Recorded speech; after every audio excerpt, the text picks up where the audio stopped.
Hey everyone, Dave here from Saturday Morning Cartoons with your weekly pre-show announcements. First up, a shout out. This one comes from YouTube commenter Zoe Burnham. In the comments of our recent episode for Season 3 of She-Ra and the Princesses of Power, Zoe says, "If you do give me a shout out, can you call me Zoe Fizzy Unicorn who has a dog called Birdie, so all my mates believe it's me." There you go, mates. Believe it's her, as opposed to that other Zoe Burnham from down the street. It's not her, it's the one that I just said. Anyway, if you want to get a shout out, you can either leave a comment on one of our episodes, subscribe to our Patreon tier that gets you a guaranteed shout out on each and every episode, send us an email at saturdaymorningcartoons@gmail.com, remember that's morning with a U, or call the cartoon hotline at 202-681-4406, and remember, if you leave us a cartoon suggestion on the hotline, we are legally obligated to cover it on the show. On today's show, I'll be reviewing the new Netflix special, Rocko's Modern Life, Static Cling. And as a special bonus, our listeners will also get to hear from Rocko's creator himself, Joe Murray, who joins us all the way from Belgium to talk about the new special. So now, on with the show.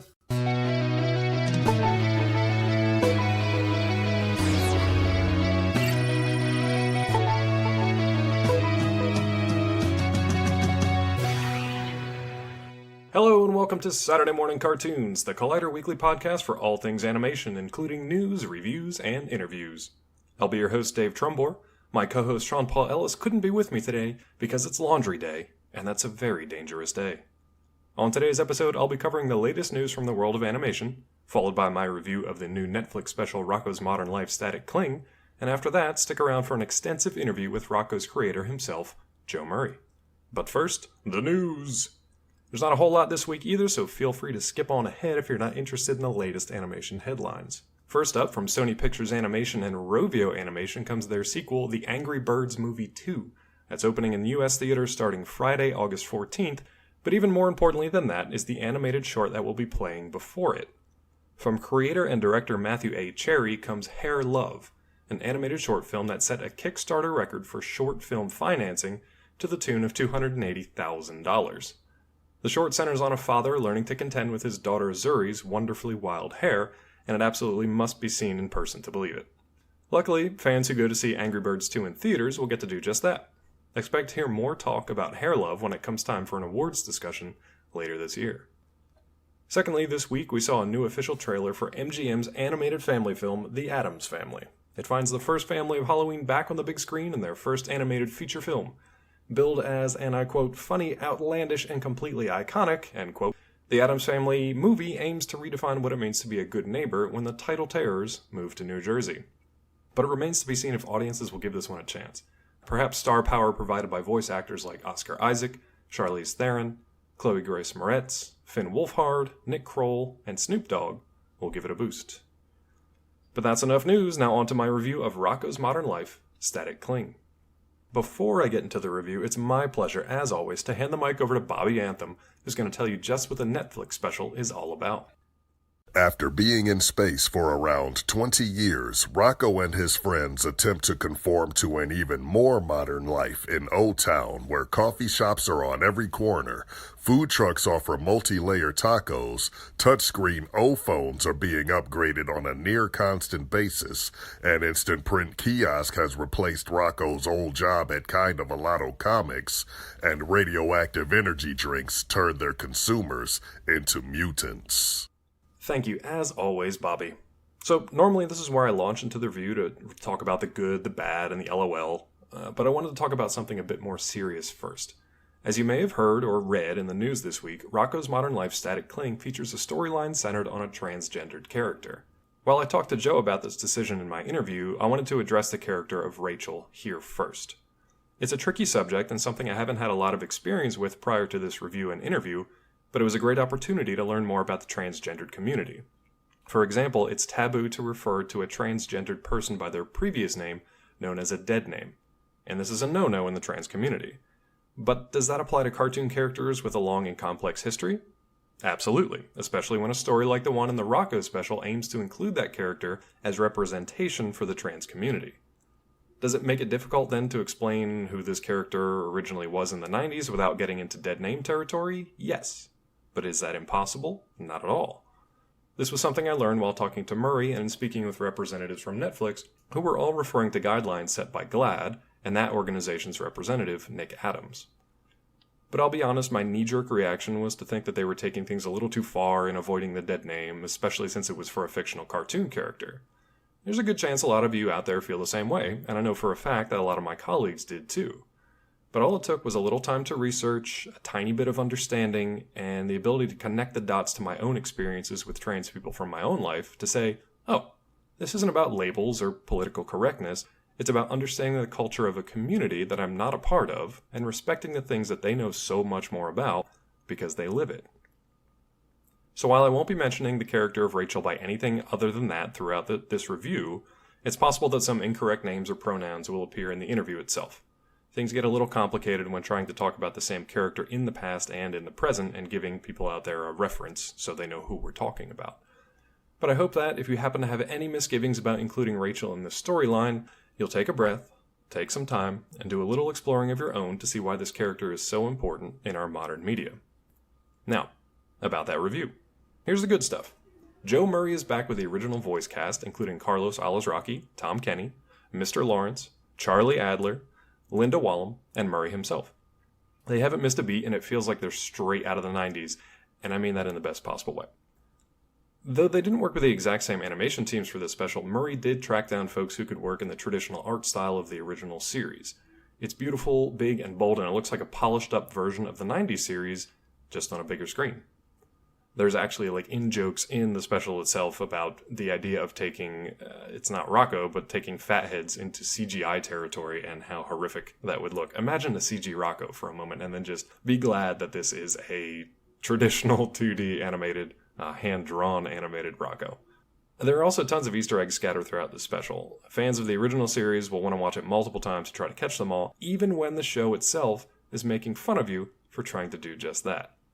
Yeah, there's a lot of self-referential humor, fourth wall breaking, interesting dichotomies throughout. Static Kling and Murray himself know that there wouldn't be a series, let alone a special, without the rabid fan base that's made the show so popular, but there are some well-meaning jabs at fandom culture thrown in throughout the story. That's what makes the idea of Rocco being a super fan of the Fatheads so intriguing. But while Rocco's single-minded quest to get the Fatheads back on the air is sort of the action-driven plot of the special, the emotional heart is the rocky reunion between Ed Bighead and his daughter Rachel.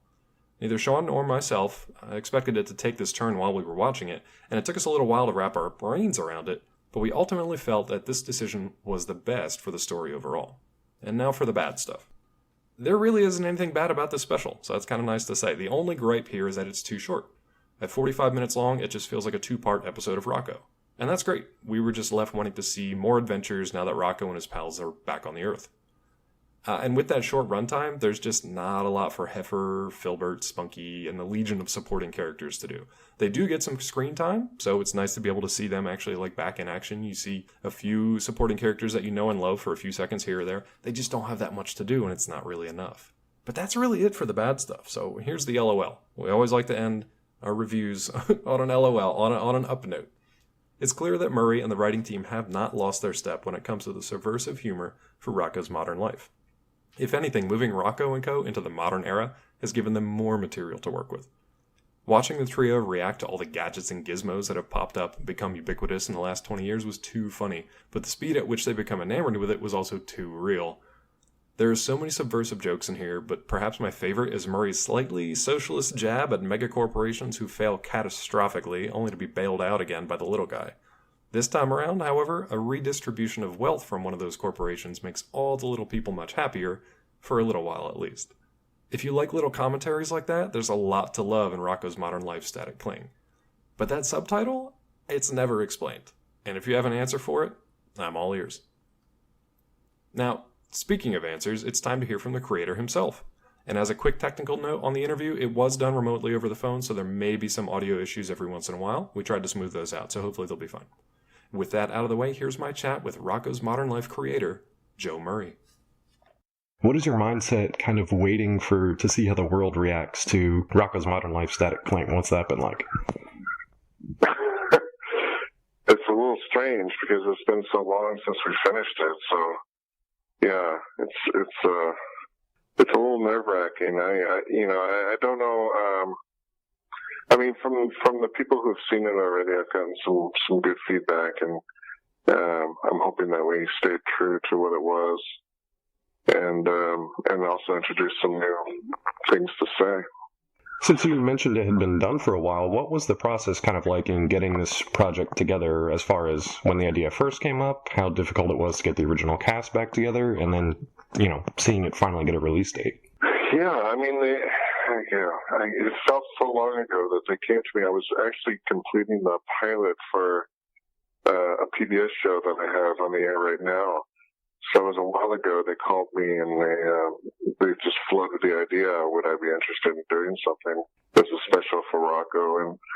And I didn't really know if I wanted to do it. I didn't know whether it was something that should be even approached. But I feel like we said a lot with the original series. But then the more I thought about it, and I started talking to some of the other guys who worked on the original show, and we started thinking about the new things that Rocco could go through.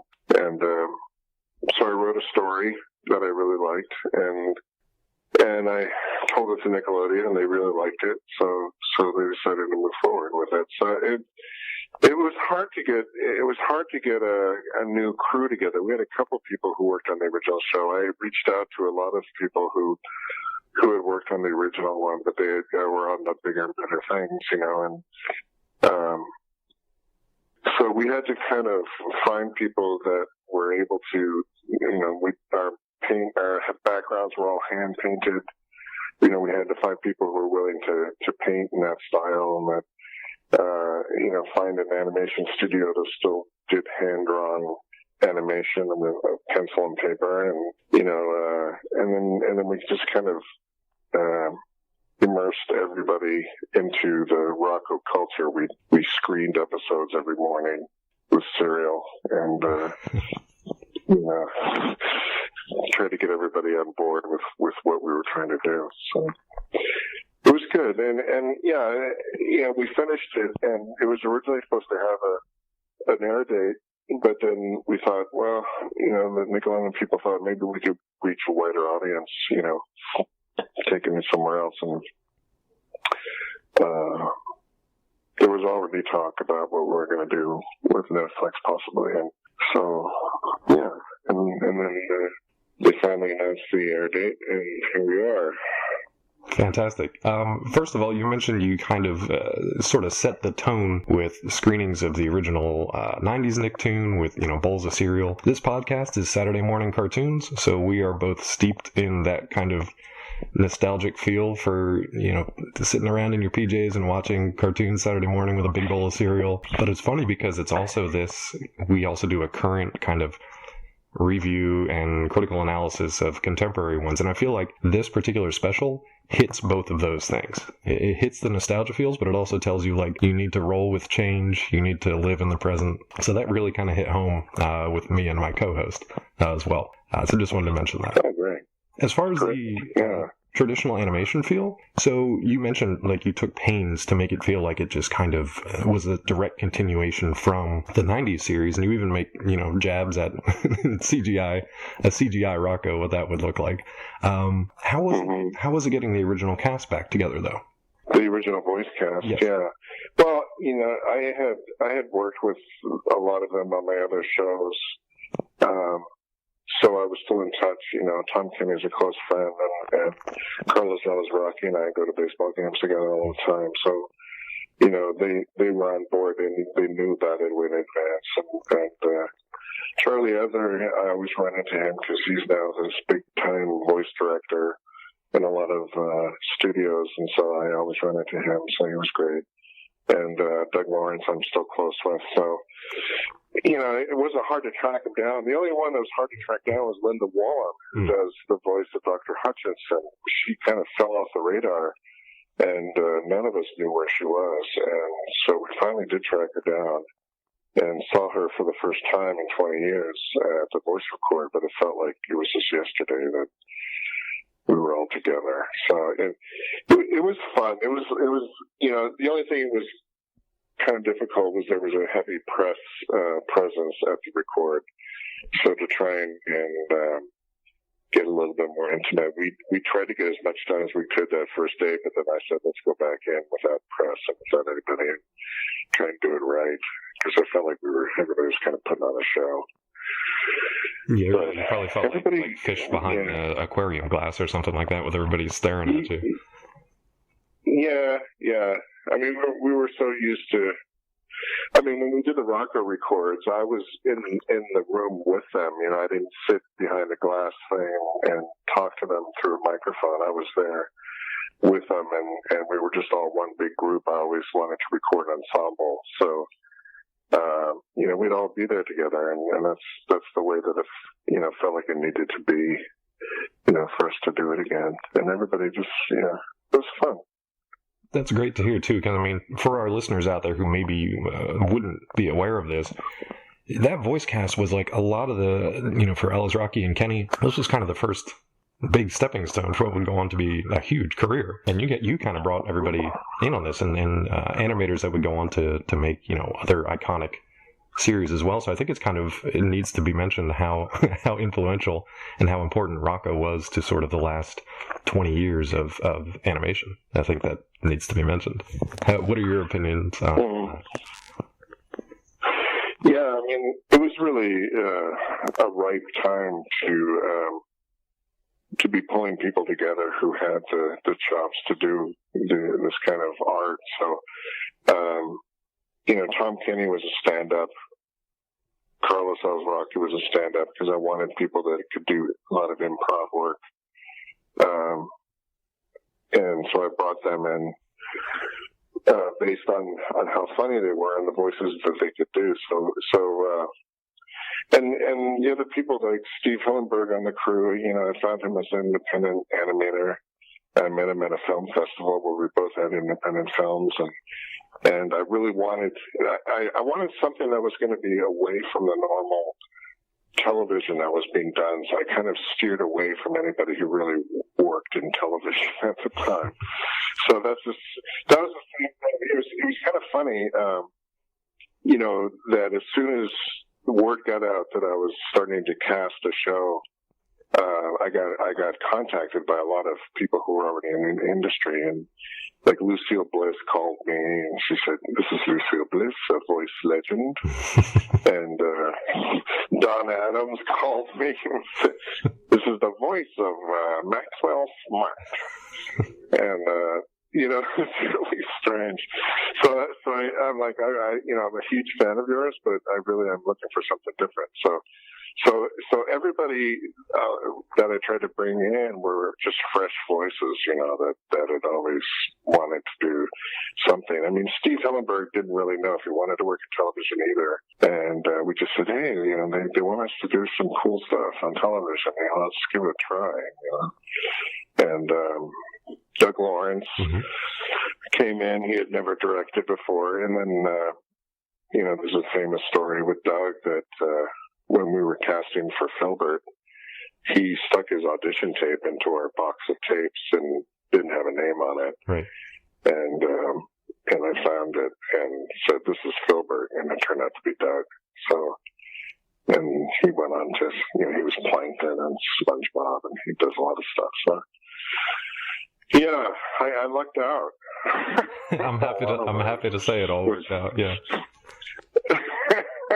Yeah, I mean, somebody did like a family tree of things that had gone on from Rocco, and it was pretty impressive. I hadn't really thought about it, but yeah, a lot of great talent. I mean, they all would have gone on to do great things regardless, but I was lucky enough to have them. Yeah, it's a great start. And I mean, on the Rocco completed series, there's a great collection of sort of behind the scenes featurettes, and there's live reads with you in the cast from, I think, back in like 2012. One of the episodes that's really featured a lot in there is Wacky Deli. You know, one of the fan favorites, I believe one of your personal favorites. How do you see, to me, it seems like Static Cling is almost a logical next step from that episode. How would you react to that? What do you think Static Cling is in terms of how it would relate to Wacky Deli? I felt like when we sat down, you know, I had written a story basically about Rocco coming back after 20 years and missing his cartoon and having to find its creator and do all that. And then the progression of Rachel as a character really felt natural. And also, it kind of felt like that we were saying something about this character, but also about relationships and about change and about how things develop. What are you going to go through in your life? There's a lot of soul searching involved, and Rachel always had a lot of soul searching going on.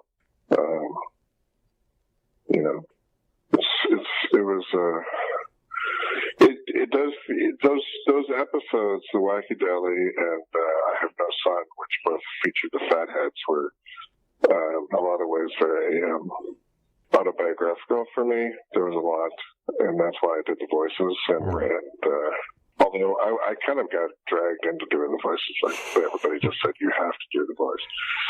But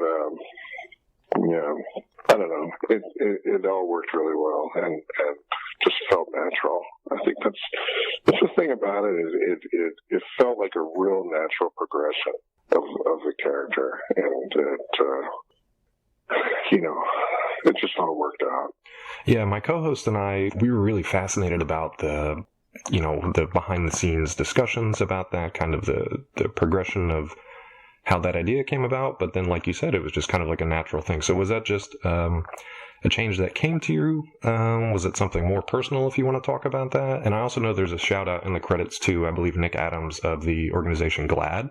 So I was wondering what his kind of contributions were to the story and to the character as well.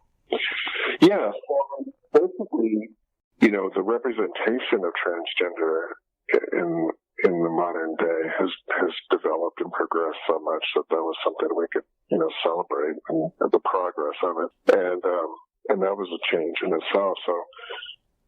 So I went to Nickelodeon and I pitched it, and it was a little, they were a little shocked at first, and there was a little bit of hesitancy, and so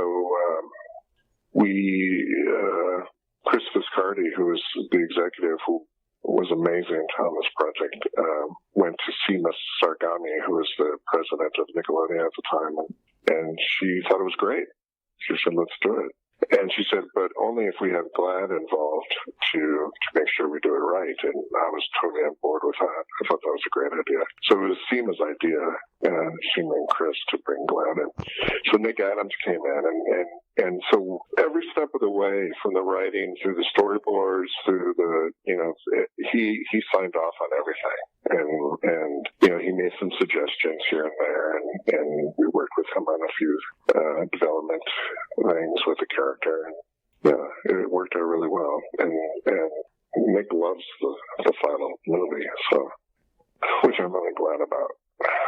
Glad. Yeah, and no pun intended, yeah. And we felt very much the same way, because we were a little kind of like shocked at first, not in a bad way, just kind of like, oh, that was unexpected. And then we were happy to see that it wasn't just there for, tokenism. It wasn't just there to throw a curveball in. It was part of the story. It was really part of the emotional core of the story. And we kind of came to the conclusion that if it was all just about Rocco wanting a new episode of his favorite TV show and then being upset that it was changed, that would have been an okay message, but it wouldn't have been quite as powerful without that deeper personal connection between a father and his son, now a father and his daughter. Right. So are you at all kind of like curious or worried or anxious to see how the, the trans community or the LGBTQ community responds to that? I'm curious. I took my 18-year-old daughter, to the screening last week, and she said, you're going to get some flack for this. And I said, how so? How do you feel? She said, that you maybe did this as a bit of a gimmick. And I said, well, we didn't. We tried really hard not to do that, and I think it's a real. I mean, I can't. Whatever people say, there's going to be those who. I'm assuming we're going to get people who are purists, who don't like the change. There's going to be like people like Rocco was in the episode that we changed it too much, and it's you can't do anything about that. There's always going to be those people, but I feel like we came from a good place in our heart when we were doing it, and if people are going to feel that way, it's up to them. But I don't know, I feel good about it. Yeah, so, I feel like the beauty of that message is that change does happen, and it's not all about you. It's about the people around you, and being able to love and accept them, whatever they're going through, and whether it's a TV show or your own flesh and blood, if people have that knee-jerk reaction and they're just angry about change on whatever end of the spectrum, then they're kind of missing the point of this special, and I'd encourage them to watch it again. Right. I think, I get a lot of questions about, were we kind of taking some swipes at extreme fandom and how things can be, kind of blown out of proportion. And I don't know if you know it, but like when I was doing Rocco, I was just getting over the death of my wife, and there were a lot of things going on where the show is so big and it's so great, and this is what it's all about. And the network was kind of like, you need to put your life aside for this show. And it's like, no, there's other things that go on in your life. It's not just all about shows, And as much as I liked the show, I had other things I had to deal with, and that was one of the reasons why we decided to stop it at 65 episodes. But because I needed to get on with things in my life, and I kind of felt like Rachel went through the same thing. When we had the she just wanted to get done with the show with the fatheads in the old series, and there was definitely some aching and longing, something that was missing, and so I kind of related with that in some ways, about that it's not just about the show, that there's so many different things in life besides a cartoon show, and I'm not trying to to paint any bad picture about a fan, because I love the Rocco fans, and if it wasn't for the Rocco fans, we wouldn't have this special right now. I mean, that really is what made it. But there are a lot of important things other than the cartoon to think about in your life, and Rocco was kind of an extreme in this special to how far he wanted to go to get his cartoon back, but I wanted to bring it around at the end, because there are other things. Yeah, and there's such an interesting kind of dichotomy throughout all of Rocco, but then especially in this special too, where it's kind of like it's a little self-deprecating, it's a little fourth wall breaking, talking about fandoms, but also kind of existing within that cycle of fandom too. So that was a really fascinating kind of like back and forth play that we noticed in watching it. Would you say that Rocco has been cathartic for you, or is that something that you kind of you find more catharsis, more outlet in your other work that you do as well? I feel like every project that I do is has some personal element to it that it's kind of helping me navigate through whatever I'm going through. There was definitely a lot of Rocco that during that time of my life, and I developed it before my wife died, so it was really something that life is bigger than, it can be exaggerated and feel a lot stranger and more surrealistic than it really is, especially when you're coming of age, and there's so many different things coming at you at once, and I always felt that there was something there about how we feel of attacking modern day life, whether it's fixing your house up or having a neighbor hitting on you or whatever, there's all sorts of things in modern life. So, and I was dealing with them too. So, and everybody on the show, we were putting a lot of our own stuff in there. There was when we did the episode of I Have No Son with a relationship between Ralph and his father. A lot of people wanted to work on that because there was a lot of that, within the crew, and so there was a lot of personal feelings within the crew about the things that we were doing, and that was one of the things I think that really worked for the show.